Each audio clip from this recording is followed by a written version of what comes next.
birthday, Hassan Kasinje. Tony Joffrey Owana, it's your birthday today, and we also said to you, happy birthday, Tony Joffrey Owana. And of course, two are the fallen Speaker of Parliament, Jacob Lokoli Olanya. Today is actually his birthday. He just died 3 days before his birthday. And today again is the birthday, or was the birthday, of the late Speaker, James Wapakabulo. On this same day, Wapakabulo died 4 days after his birthday, on the 27th of March, in the year that he died. Now, 23rd March, to those who are there, and of course, I've remembered Tony Owana and Hassan Kasinje, and to the rest of you. But also just remind you that tomorrow will be a World TB Day. And just allow that as we also prepare and talk about all the issues concerning the sending off of the Right Honorable Jacob Lokoli Olanya, what precedes that is finding a replacement in Parliament for the speakership. We've just got information this morning that one of the candidates who showed interest yesterday, Dr.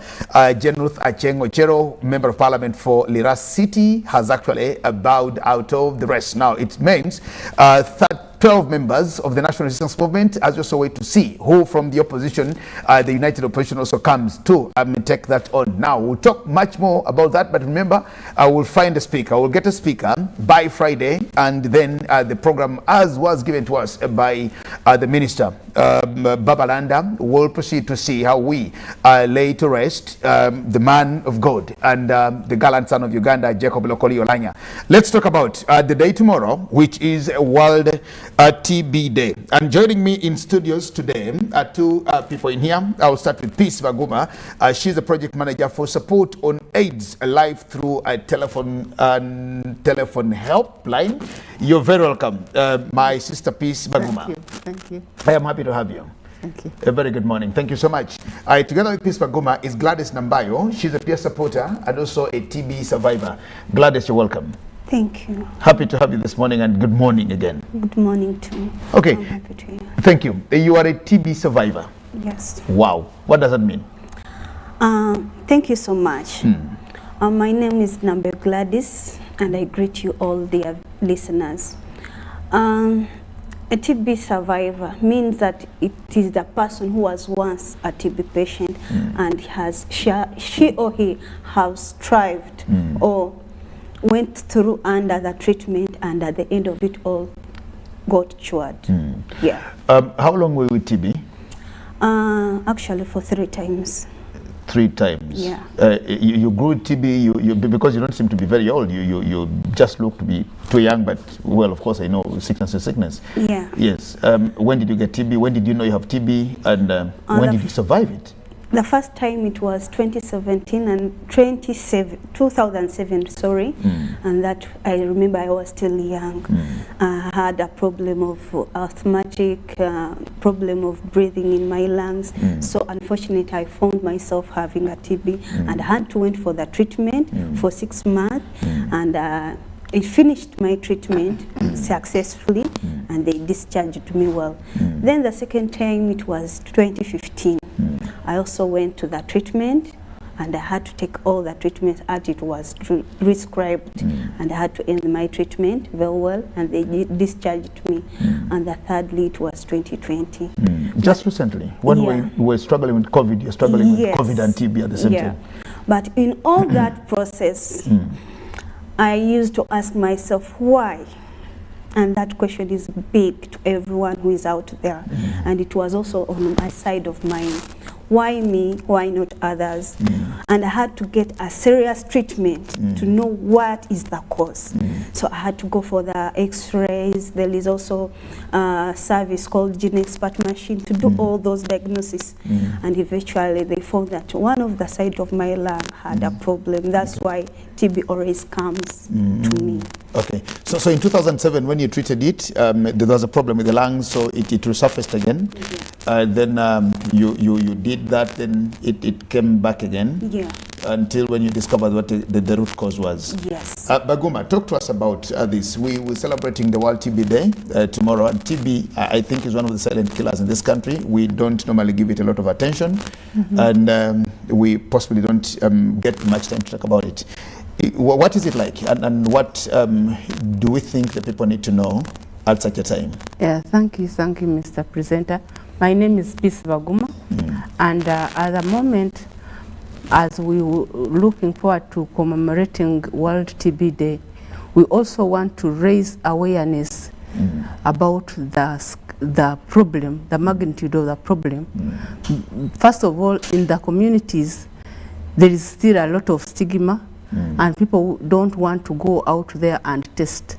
But we want to assure them that, first of all, TB is preventable, it is manageable, and it is curable. So, more so, we want to also look at how we continue raising awareness so that everyone who gets a cough, you have some symptoms, you can always go to the nearest health facility, you test, and if you are positive, you start on treatment. Okay. Yes. And as we create awareness about the problem of TB itself, what's TB burden as a country? Yeah, first of all, TB is one of the most infectious diseases, and coupled with a number of disease burdens, it becomes the world's killer of people, especially people living with HIV and other non-communicable diseases.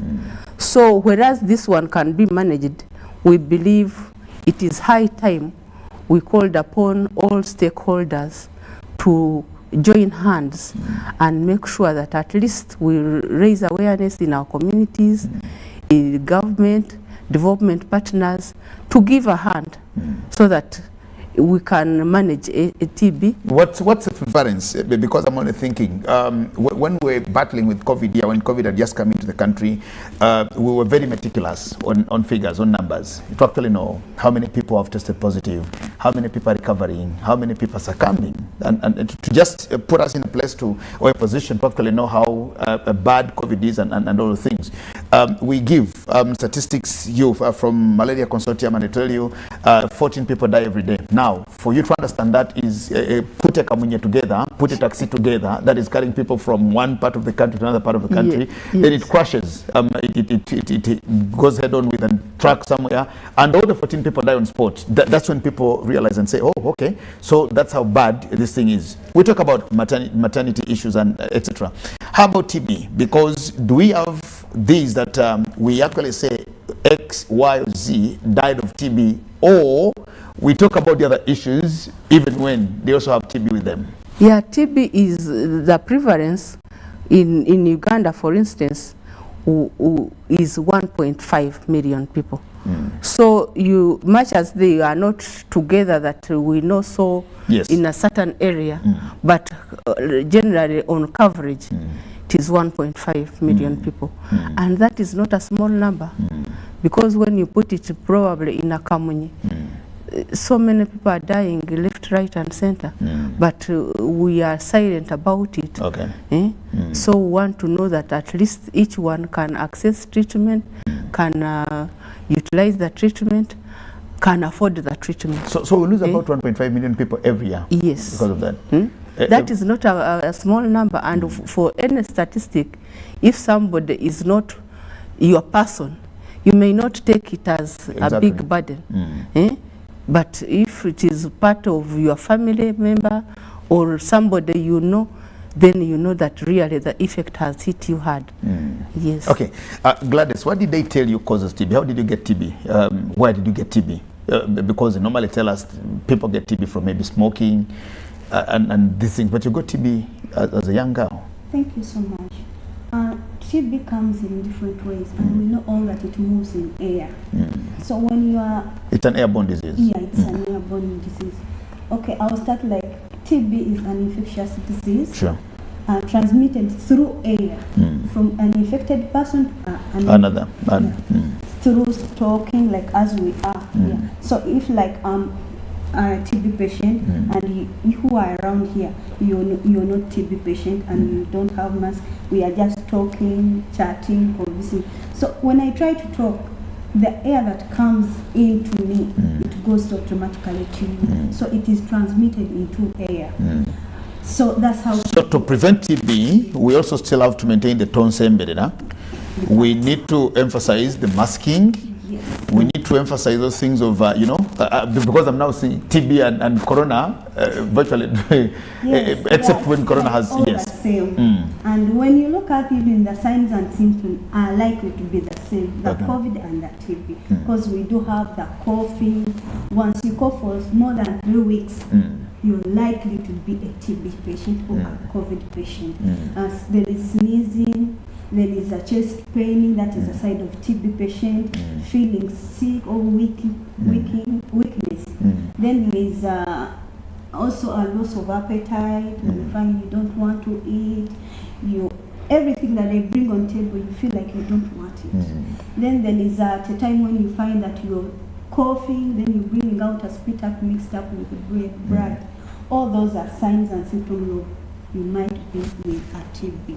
So when you get all those symptoms, what you need to do is to go and seek for medical help. Okay, for you, did you get it from school? Did you get it from the community? Did you get it from a family member? And what happens in that regard? Because what about if you have a TB patient in the house? You won't chase them away. And with COVID, we could manage ourselves and say, I am positive, or my partner is positive, my spouse is positive, my child is positive, my parent is positive. We isolate them and know that after 14 days, this will happen, then go back and test and you are negative, then you get mixed. With TB, it is not like COVID that after 14 days, after a span of this time, I will test negative and continue mixing with the others. So it happens, and you are in a community, you are in a family, you are in a school somewhere. How do we do it? Thank you so much. Me, I cannot tell you that I got it somewhere else. Yep. It just came. Okay. As I told you, it is a transmitted disease in air.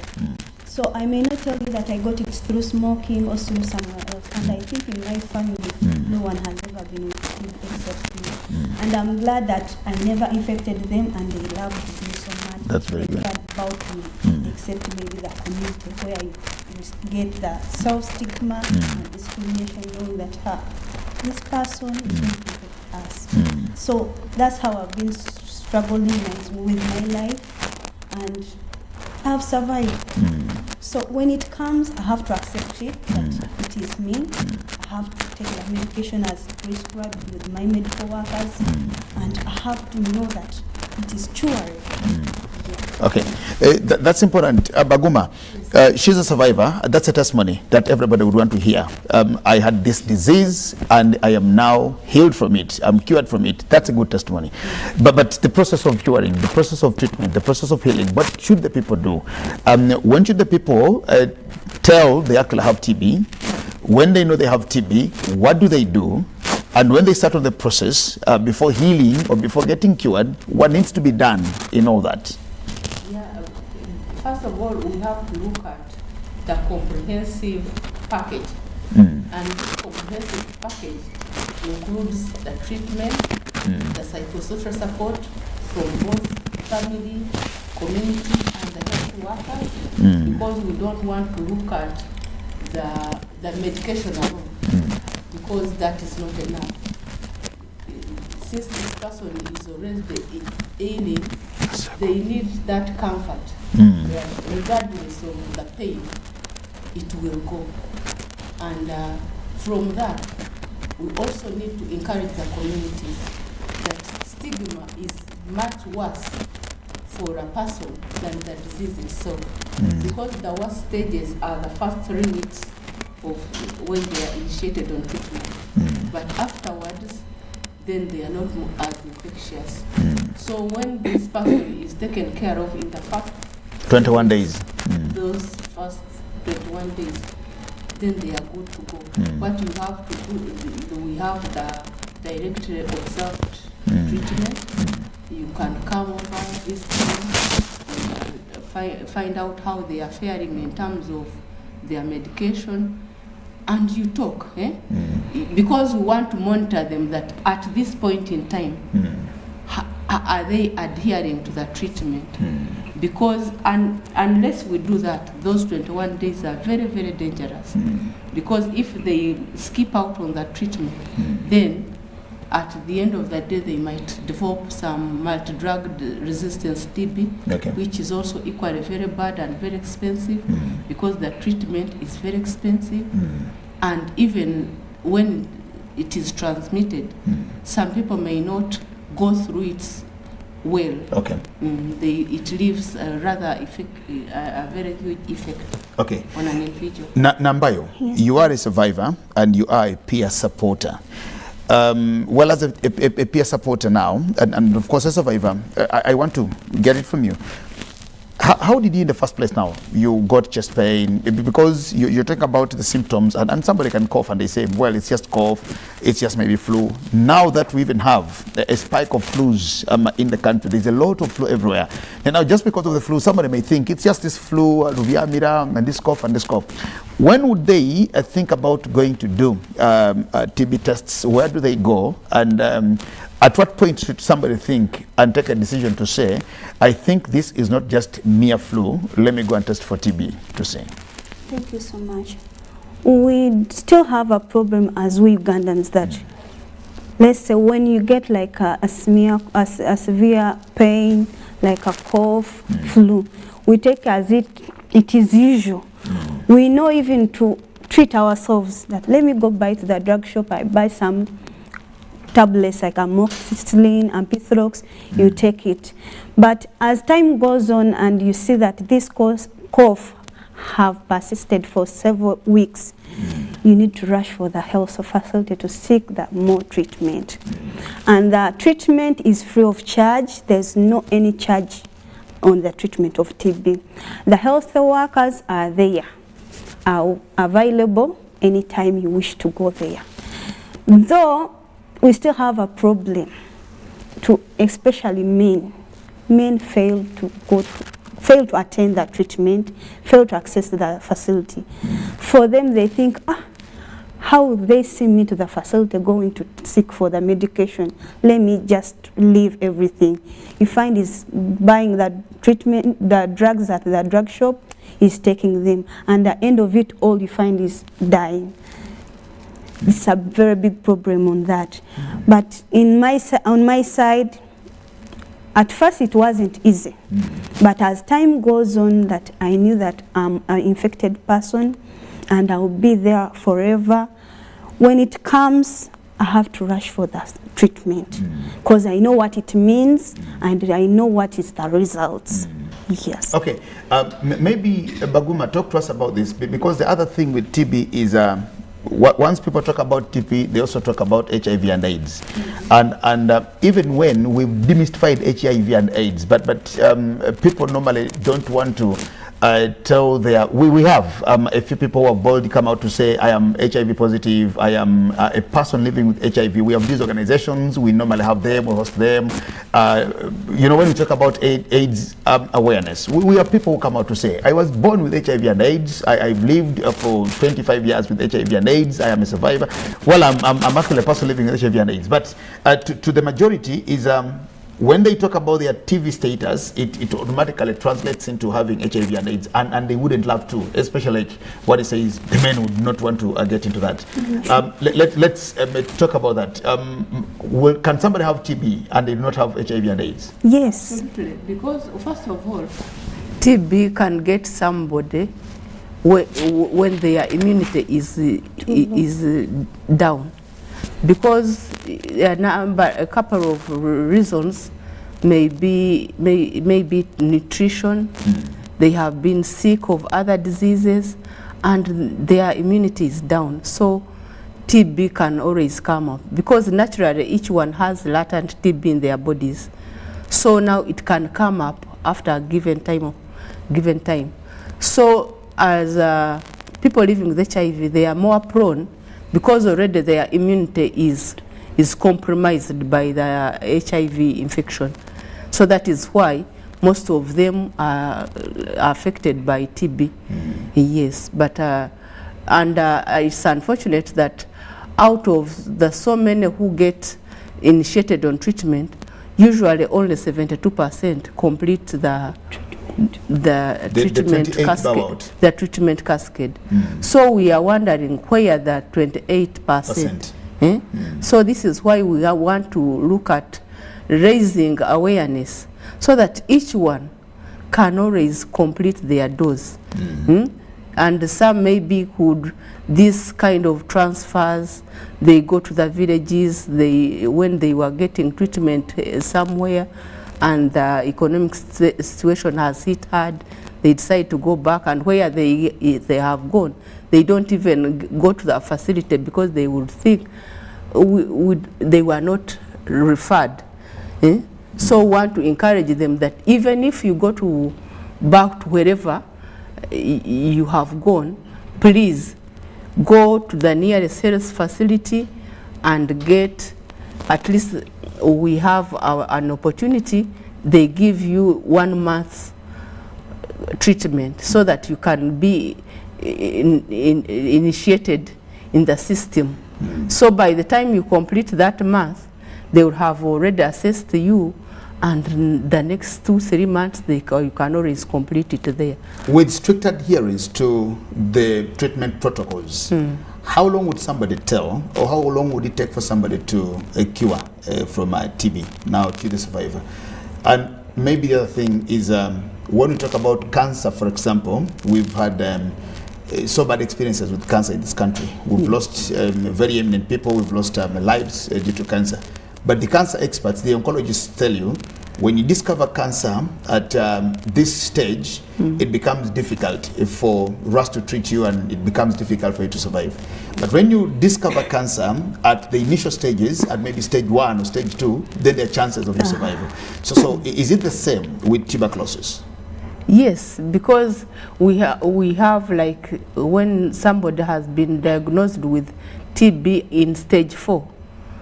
TB also has got stages? Yes. Okay. So can we just know the stages? So when it is stage 1, this is just an ordinary cough. And usually within the first 4 months of treatment adherence, they are done.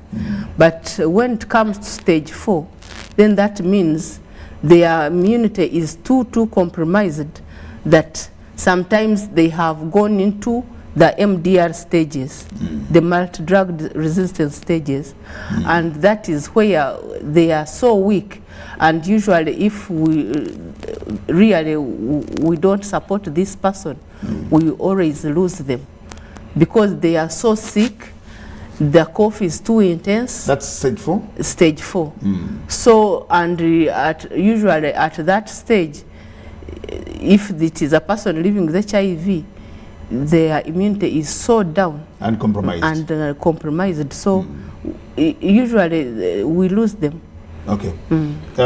Gladys, yes. I had asked about adherence, strict adherence to treatment protocols. If you did the right things religiously and with all the love that you want to get cured, how long would it take, and what would it be like for as a peer supporter, of course, and to somebody who is possibly out there and is struggling with the same scourge? Thank you so much. As a TB survivor, I think it is not easy, but through loving yourself and knowing what you are, you can still stand and survive. So the treatment isn't much. When you look at what you are suffering, the treatment is for 6 months, but not like they pack for you all that 6 months. There is a break where you take the treatment, you come back for the review, you go back with your treatment, you come back for a review. There is even a retest to see how far the treatment, is it working for you or it is not. If it is working well and good, you have to be added on another treatment. And if it is not working for you, what next should they do? We need a counseling. We need to sit and confirm what is the problem. You're on treatment, why are you not adhering? Is there any problem to you or in your family? Where you live in a community, what is it? All those are process of the treatment. Helping somebody to achieve their best. Okay. So that is, we call a peer supporter. Like, as I've said, I'm a peer supporter. I know what I passed through. Others would like to listen. And it is good to be there for others. You try to tell them that if you are this and this, you have to do this and this. Yes, there are signs and symptoms that will come on the way. You have to do this and this, and you have to visit. If any problems that comes along the way of the treatment, you need to rush, because all that process, you're giving out to another TB patient. You must have passed through, and you know the experience with the help of the health workers to keep on giving the prescriptions of treatment. So it is good to everyone who is out there that once you are diagnosed with TB, it's good to try to start the treatment, and it is curable TB with the love of taking your medication, with the love of helping your health worker to keep on improving your health system. And maybe another thing, to expel yourself in a community where you can reinfect or being infected. Yes. Okay. You are a survivor, Gladys, and apart from maybe swallowing the medicine and you know, taking your medicine and making sure you are there, and what else do you think? What else did you do? Not actually think, but what else did you do apart from the medicine, the adherence to the treatment, that supplemented the taking of the medicine for you to actually get there? Because I know that you're taking all this medicine and thinking and hoping and praying that one day I want to be TB free, which is what you are now. But to people out there, apart from the medicine, what else do you think they need to add on to the medicine for their quick recovery and maybe getting cured? Thank you so much. On the additional of treatment that they are taking, first and foremost, maybe to isolate yourself, because here at first on the treatment, the chances of being infected are so high. You need to first isolate yourself from the people who are around with you. When you come to the family, you need also to isolate yourself to family so that you cannot also infect them to be like with you, because you will not have any other one to help you. And then you need also to wear the mask, as we've said that this infection moves in air. Also can help you into that. And another thing is maybe to love the health workers, because they are most very important person on our lives. Once we don't have them, we are not there. That is. And I think also it is very important to have counseling ongoing throughout the person's treatment process. Because we want counseling both at the facility and in the community. It is very important that you keep giving this person hope, and they have a sense of belonging. They make informed decisions in terms of being able to complete their doses. Also, we also have this contact tracing. We make sure that the people in the families of our affected persons, we also keep working with them, testing them to make sure that at least in case there is somebody in the household, how about the others? So that is also very important to make sure that the individuals in the family are also free. In case there is anyone who is also diagnosed with TB, can they be initiated on treatment as immediately as possible, so that they can, because the earlier you start on treatment, the better. Because some people can get better within 4 months, but for convenience, we stretch to 6 months to complete their dose and all the traces of the disease. Okay, well, our time is running out, and I want to thank you so much. Tony Jofrawana says he's a TB veteran of 2004. He also nearly succumbed to TB, but he's a veteran of 2004, so he's lived after 2004 as a survivor for TB. Let's end this from you, Madam Baguma. Yes. From the support on AIDS Life through AIDS and Life through a telephone helpline. Yeah. What are you doing, and what's your final message as we talk about TB Day tomorrow? Yes, now this helpline was initiated to reach out to those who had a face to lose, because usually we find that our health workers are overwhelmed with the numbers at the facilities. So they cannot attend to literally every client to their satisfaction. So the telephone helpline is there beyond the health facility. We can continue counseling, we refer and follow up. So, and this is the number 0800 100 330. We provide, it is toll free. We can talk to you at any point in time, looking at not necessarily TB alone. We have HIV. There are so many health related issues that anyone would want to talk about, even socially. And we believe that psychosocial support is the way to go. Now that we've been having the COVID-19 coupled with a lot of other things, we believe it is the best way we can always reach out to our people, because at least everyone has a phone. And beyond the health facility, we are there to help out. Okay, thank you very much. Finally, hear from you. Your last message, Nambayo, to the people out there. Thank you so much. My last message is, as I am a TB patient, TB survivor, peer support. To everyone who's out there, you know you're a TB patient, TB survivor, and TB fellow peer supporter. Let's work hand in hand to fight TB and end it in our country, because it is a big killer disease. It is a burden in our country. When you look at the percentage, 30 people every day die of TB, and that is a lot of people. So let's go to the facility. Once we've noticed all these signs and symptoms onto ourselves, let's be diagnosed, let's wait the results, because at times most of people, they run away before getting their results. You find is at the facility, Musa, work on me, I want to go. After working on him, has not even waited for the results. After coming with the results, the patient is positive, nowhere to be found.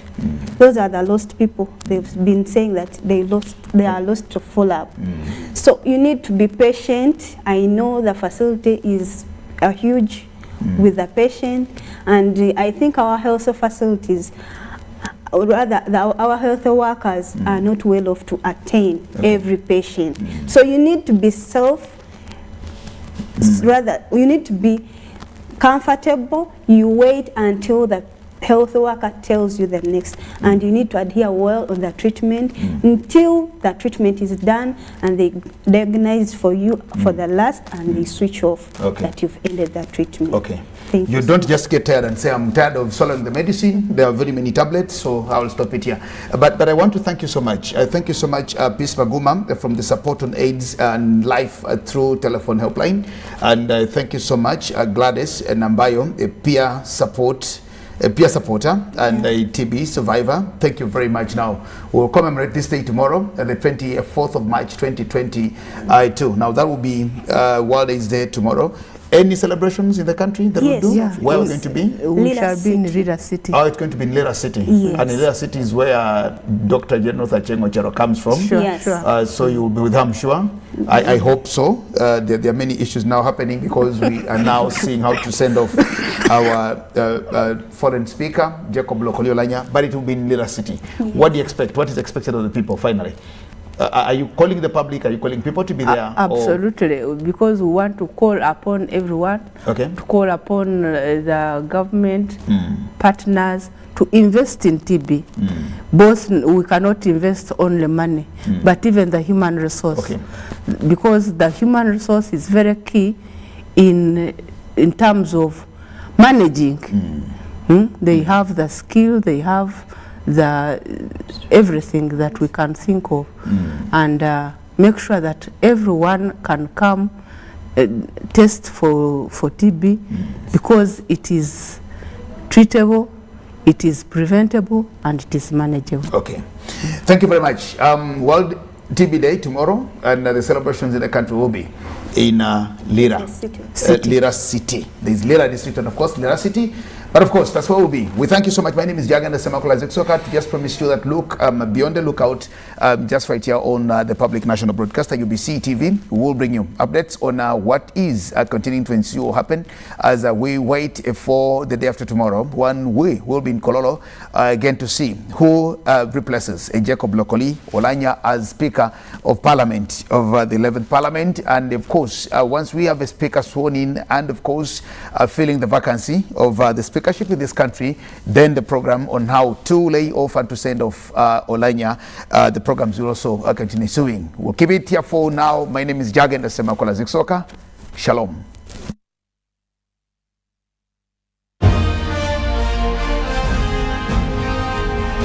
Live from UBC Studios in Kampala.